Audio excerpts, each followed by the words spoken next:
pose des questions maintenant ou après, par rapport à ce sujet? Bien sûr, bien sûr. Vous pouvez poser la question justement maintenant. C'est le meilleur moment, Inch'Allah. D'accord. D'accord. Oui, j'avais juste une question. En fait, par rapport à l'ensemble de ces hadiths qu'on vient de citer, quand le prophète, alayhi salam, le prophète, sallallahu alayhi wa sallam, dit, euh, toi, par exemple, les hadiths qui convergent comme quoi, oh Ali, toi et tes partisans au paradis. Là, il s'agit de bien les partisans, les premiers partisans qu'on disait de l'imam Ali, c'est ça? Depuis l'époque de notre noble prophète? Déjà, Ou oui, oui, c'est les chiites d'une manière générale? non, non, c'est les chiites de manière générale.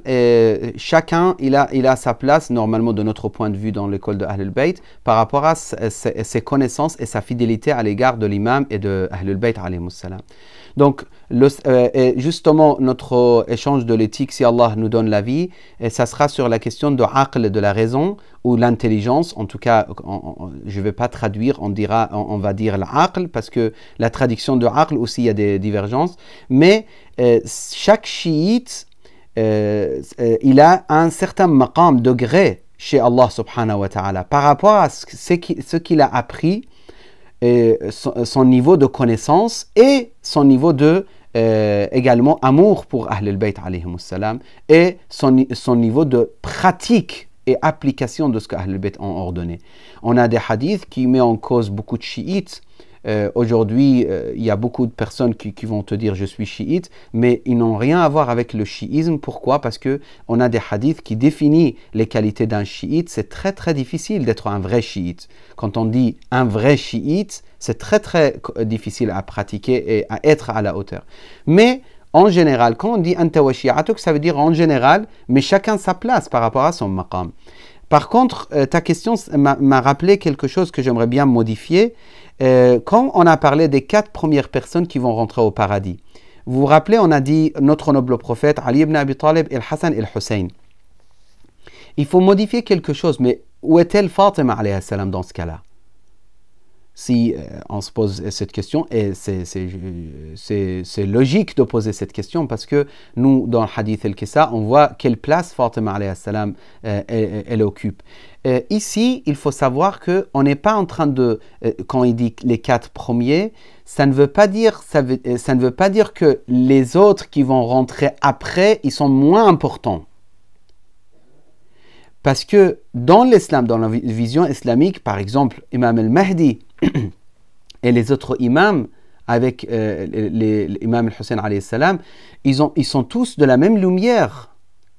Et on a des hadiths qui disent tous ce sont de la même lumière, et de la lumière de Fatima alayhi salam. Donc, quand on dit, je répète, les 4, ils rentrent d'abord, ça, il y a d'autres aspects qui fait que finalement, les 4 d'abord, ils rentrent. Ce n'est pas parce que Fatima, elle est moins importante ou elle a moins d'importance. Au contraire, dans le chiisme, dans le hadith al-Kissa, Fatima alayhi salam, il occupe le centre de hadith. Quand il dit hum Fatimatu wa abuha, donc quand Allah subhanahu wa ta'ala a répondu dans le hadith al-Kissa, qui existe dans les sources non chiites également, il dit ce sont Fatima et son père et son mari et ses enfants. Ça veut dire qu'on a considéré le centre Fatima alayhi salam. On a d'autres hadiths qui parlent de Ahlul Bayt qui disent Fatima hujjatun alayna, ça veut dire elle est l'argument de Dieu par rapport aux d'autres imams. Donc ici, il ne faut absolument pas comprendre ça, parce que sinon, je vous dis pourquoi. Quand il dit wa shi'atuna, et nos partisans de notre droite et de notre gauche, ils rentrent avec nous. Donc les partisans, ils rentrent avec Rasulullah à droite et à gauche. Et les imams, ils seront derrière le prophète. Ça, c'est sûr et certain. On n'est pas en train de parler de différents statuts ou différents maqams. Non, on est en train de parler d'un autre aspect. Donc, ceux qui représentent, si vous voulez, l'islam, les gens qui représentent l'islam et la naissance de l'islam, ce sont les 5 ashab al-Kissa et Rasulullah, Ali, Hassan et Hussein. Et Fatima, avec Rasulullah, derrière Rasulullah, elle rentre. Même, juste dernière chose, je rajoute aussi le verset coranique de Al-Mubahala. Je ne sais pas, j'ai oublié la traduction de Mubahala, en français, mais le verset qui se sont... à la kulli hal, si je me rappelle, je vous le dirai. L'histoire des chrétiens qui étaient venus pour avoir des échanges avec notre noble prophète, ils ne se sont pas mis d'accord finalement avec notre noble prophète, et notre noble prophète, il leur a proposé al-mubahala, ça veut dire on se met devant Allah subhanahu wa ta'ala, et celui qui est menteur, il reçoit les châtiments d'Allah subhanahu wa ta'ala. C'est ça à peu près la traduction ou l'explication de terme mubahala. Donc, le prophète, il est parti. Comment il est parti? Dans l'islam, d'un point de vue islamique, la pudeur fait qu'une femme, elle ne va pas se mettre devant l'homme, elle ne va pas être devant les yeux de toute personne devant elle. Elle va se mettre derrière son père, ou à côté de son mari, d'une manière un peu protégée. Et ça, si quelqu'un il veut encore critiquer en disant oui, l'islam toujours met la femme derrière, etc., il n'a qu'à dire, mais ce n'est pas du tout scientifique, parce que si on veut étudier la culture d'une religion, de la religion, on doit voir pourquoi il le fait. Pourquoi dans la prière, l'homme dirige et la femme reste derrière? Est-ce que c'est manque de respect pour la femme? Si c'est un manque de respect, vous avez raison, critiquer, il n'y a aucun problème. Mais si c'est une autre raison, ils ne peuvent pas critiquer par rapport à ça. Donc, le mubahala également, on voit le prophète devant, Hassan et Hussein à côté, et Fatima, elle était derrière notre noble prophète, salawatullah wa salamuhu alayhi.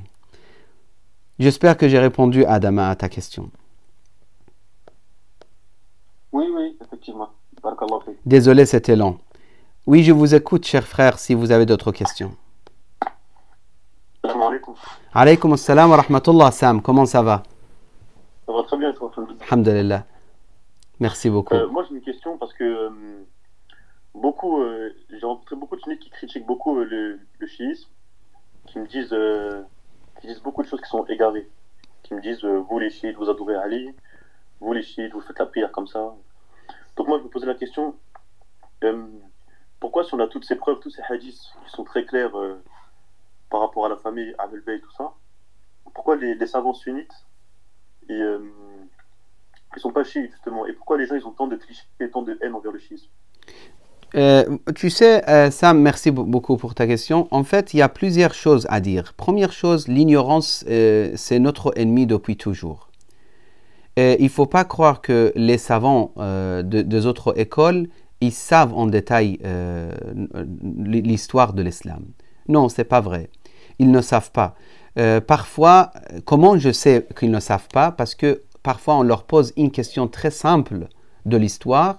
Ils disent, ah bon, ça existe. Parfois, on leur transmet un hadith qui existe dans, par exemple, Bukhari ou Muslim.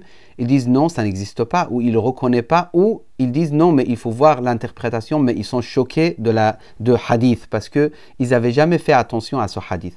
C'est pour ça, nous, de notre point de vue, notre devoir, c'est d'être patient, d'expliquer maximum possible. Vous savez, il y a des gens dans ma vie, de toute façon très modestement, dans ma vie de tablir, que je voyageais, etc. J'ai reçu parfois des phrases, vraiment beaucoup de manque de respect de la part de certains, par exemple. C'est pas important, c'est pas grave. Tant qu'on est sincère entre nous et Allah, tant qu'on est avec la vérité, tant qu'on fait des recherches et on a le savoir, si quelqu'un nous pose la question, il veut connaître la réalité, on lui parle de la réalité, on le mentionne, et après, c'est à lui de choisir de croire ou de ne pas croire. Par contre, ce qu'il faut dire que, par exemple, adorer Ali, c'est parmi les choses qui n'existent pas dans le chiisme. Le chiisme, aujourd'hui, maintenant, les livres, ils sont traduits en français, des milliers de livres traduits en français, on peut regarder, on peut lire, on peut écouter. Il y a des chiites qui font des discours en français, dans beaucoup d'autres langues aussi. On ne peut pas trouver un savant chiite aujourd'hui qui dit adorer Ali ibn Abi Talib. Par contre, il y a des savants, ou même pas, je ne peux pas dire savants, il y a des gens qui prétendent être savants, ils profitent de l'ignorance des jeunesses de notre époque. Ils profitent de l'ignorance et ils cachent quelques vérités. Donc, ils savent parfaitement que les chiites, ils ont le même Coran que tous les musulmans, ce Coran qui est parfois, ça vient de l'Arabie, parfois ça vient de Syrie, parfois ça vient de l'Irak, etc. Ils savent parfaitement qu'on a le même Coran, ils savent parfaitement qu'on a la même Kaaba, même direction de Kaaba, même on croit à Allah, l'unicité de Dieu, et même, je te rajoute Sam, on parlera plus tard sur la question de l'unicité de Dieu, on a des détails magnifiques de la part de Ahl al-Bayt qui rend l'unicité de Dieu beaucoup plus complète et pure que les autres écoles. Ça, c'est notre point de vue en tout cas. Et on n'est pas fier par rapport à moi-même, je ne peux pas dire je suis fier. Non, je remercie Allah d'avoir cette opportunité ou occasion d'être parmi les partisans de Ahl al-Bayt, de voir l'unicité de Dieu à travers Ahl al-Bayt.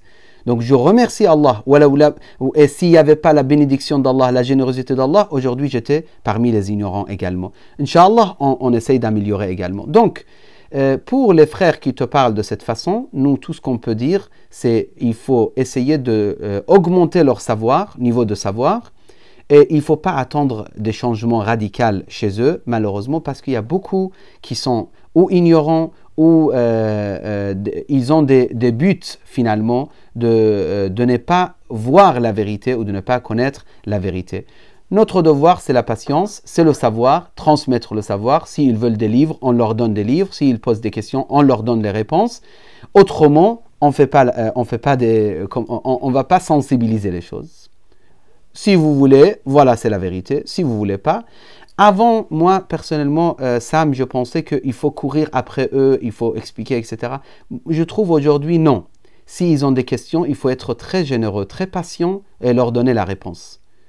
Mais il ne faut pas s'oublier ni courir après la personne. Parce que c'est un don d'Allah subhanahu wa ta'ala de croire à Allah et à Ahl al-Bayt alayhi salam. C'est un don.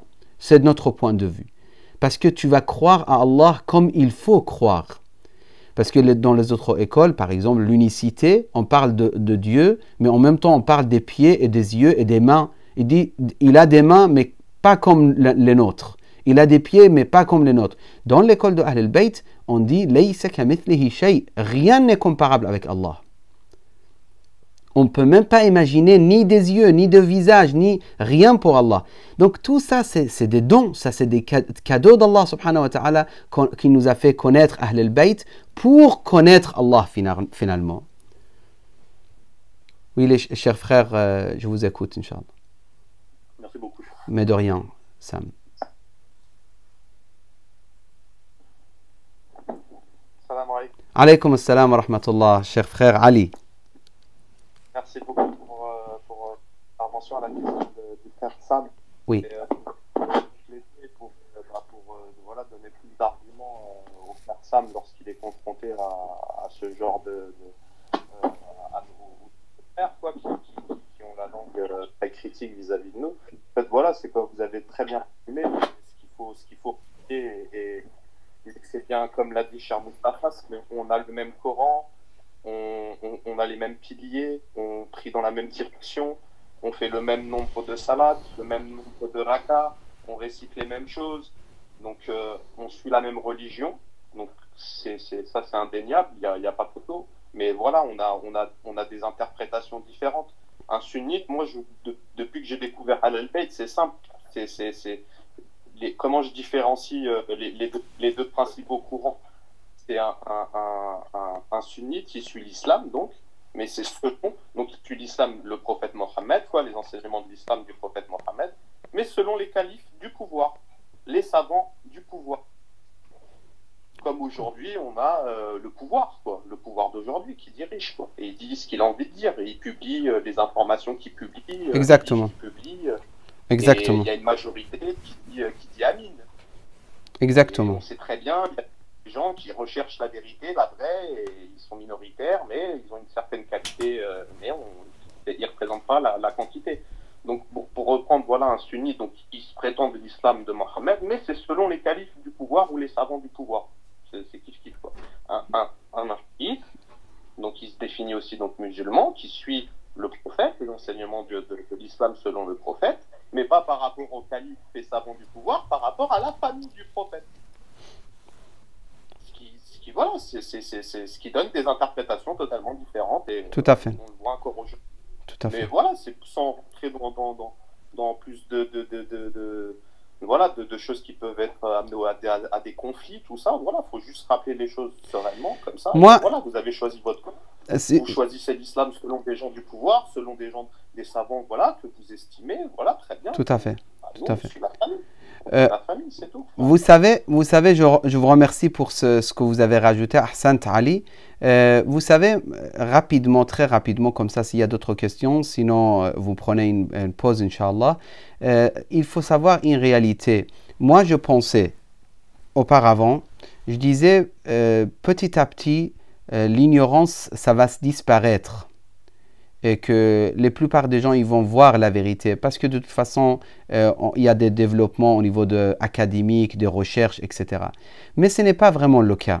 Malheureusement, l'ignorance restera et existera toujours, jusqu'à la venue de la réapparition de notre imam du temps. L'ignorance existera. Aujourd'hui, il y a des niveaux d'ignorance qui nous choquent. Parfois, moi, personnellement, je dis, mais est-ce que cette personne, il a vraiment lu le Coran ? Ou est-ce que cette personne, il a vraiment fait des études? Comment il peut juger de cette façon? Comment il peut... Aujourd'hui, nous, dans notre école, même si on croit à la véracité de notre école de Ahlul Bayt, on n'est pas en train de juger et mettre en cause les autres écoles. La personne des autres écoles, il veut discuter avec nous, on donne les arguments, mais on ne veut pas ni attaquer, ni mettre en cause. Et si quelqu'un dit parce que vous êtes faible, ce n'est pas vrai. Le chiisme aujourd'hui, c'est très très fort. Il est très présent dans le monde entier. Il est présent. Mais Ahlul Bayt nous ont appris de ne pas attaquer qui que ce soit, même si on est totalement dominant au niveau de force sociale ou je ne sais pas de quelle manière. Imam Sadiq, alayhi salam, il laissait les mécréants, il laissait les athées, il laissait les personnes, les divergences, les différentes personnes qui venaient vers lui. Il parlait, l'imam, il écoutait avec beaucoup de respect. Et quand il terminait leurs opinions, l'imam, il expliquait, il mettait en cause leurs opinions, c'est tout. C'est notre école, on ne doit absolument pas sortir de ça. Et si un jour on voit un chiite qui réagit d'une autre façon, nous ne sommes pas d'accord avec cette façon. Nous, on doit garder la façon de Ahlul Bayt, la tolérance, et d'être à la hauteur et d'expliquer et point final. Et qu'Allah subhanahu wa ta'ala, de toute façon, nous donne l'occasion de comprendre les choses mieux et de se perfectionner dans ce bas monde. Je pense, si vous n'avez pas de questions, je m'arrête ici. On prend 5 minutes de pause et on reprend pour notre prochain échange, Inch'Allah.